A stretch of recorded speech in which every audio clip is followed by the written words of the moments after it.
লোকসভা নির্বাচন শেষ হতে একের পর এক গুরুত্বপূর্ণ সফরে প্রধানমন্ত্রী মোদী। সম্প্রতি রাশিয়া সফরে গিয়েছেন তিনি। এবার পোল্যান্ড ইউক্রেন সফরে প্রধানমন্ত্রী। ৪৫ বছরে প্রথম কোনো ভারতীয় প্রধানমন্ত্রী পোল্যান্ড সফরে গেলেন।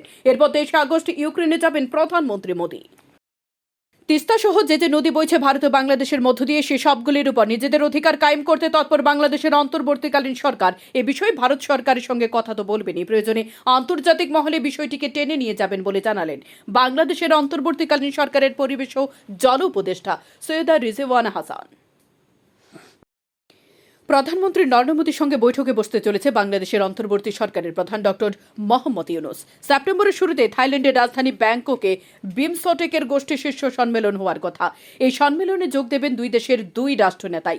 বিমস্টেকের শীর্ষ সম্মেলনের পাশাপাশি নরেন্দ্র মোদীর সঙ্গে মোহাম্মদ ইউনুসের দ্বিপাক্ষিক বৈঠক হবে বলে নির্ধারিত হয়েছে।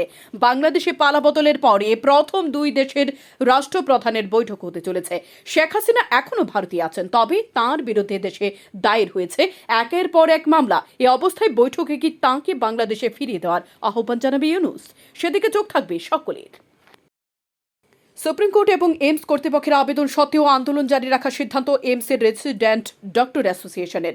লাগাতার বিক্ষোভ চলছে দিল্লির যন্তর মন্তরে। গত দিনের মতোই যন্তর মন্তর ওপিডি চালাচ্ছে চিকিৎসকেরা। তাঁদের বক্তব্য, এখনও ন্যায় বিচার পায়নি নির্যাতিতা। তদন্তে এখনও কোনো ইতিবাচক ফল সামনে আসেনি। চিকিৎসকদের নিরাপত্তা সুনিশ্চিত করার জন্য কেন্দ্রীয় আইন প্রণয়নের কোনো আশ্বাসও আসেনি। সে কারণে কর্মবিরতি চালিয়ে যাবে তারা। এসেছে সুপ্রিম নির্দেশ, তারপরেও আন্দোলনকারী চিকিৎসকদের কাজে যোগ দেওয়ার আবেদন দিল্লি এইমস কর্তৃপক্ষের। একই সঙ্গে তৈরি করা হলো দুটি বিশেষ কমিটি। এই দুই কমিটির ডাক্তার থেকে নার্স ও অন্যান্য স্বাস্থ্যকর্মীদের নিরাপত্তা ও সুরক্ষার ব্যবস্থা দেখভাল করবে। যে কোনো জরুরি প্রয়োজনে সবদিকে খতিয়ে দেখে নেবে ব্যবস্থা। কিন্তু যে অচলাবস্থা চলছে তা কাটাতে চাইছে কর্তৃপক্ষ। সে কারণে এবার রোগী পরিষেবা স্বাভাবিক করার স্বার্থে চিকিৎসকদের কাছে নতুন করে আবেদন করা হয়েছে। আরজিকর কাণ্ডে বিচার চেয়ে পথে নেমেছে গোটা বাংলা। প্রতিবাদে আজ রাজ্য ছড়িয়ে পৌঁছেছে ভিন রাজ্যেও। গোটা দেশের প্রায় সব চিকিৎসকরা প্রতিবাদে সামিল হয়েছে। বিদেশের মাটিতেও চলছে আন্দোলন। এবার সে ঘটনার প্রতিবাদে কলকাতার রাস্তায় হাঁটলেন কাশ্মীর ফাইলস ছবির পরিচালক বিবেক অগ্নিহোত্রী। বুধবার মোলানি থেকে ডোরিনা ক্রসিং পর্যন্ত পা মিলালেন তিনি। খোলা হাওয়া নামে এক সংগঠনের মিছিলে পা মিলিয়ে এদিন তিনি মুখ্যমন্ত্রী মমতা বন্দ্যোপাধ্যায়ের ভূমিকা নিয়ে প্রশ্ন তুলেন। এসেছে সুপ্রিম নির্দেশ। আর্জি করে নিরাপত্তা দায়িত্বে থেকে সিআইএসএফ ২০ আগস্ট এ নির্দেশ আসতেই না আসতেই তা নিয়ে জোরদার চাপাউত্তর শুরু রাজনৈতিক আঙ্গিনায়। তবে কি কলকাতা পুলিশ ব্যর্থ বলেই এমন নির্দেশ? জোরালো হয়েছে প্রশ্ন।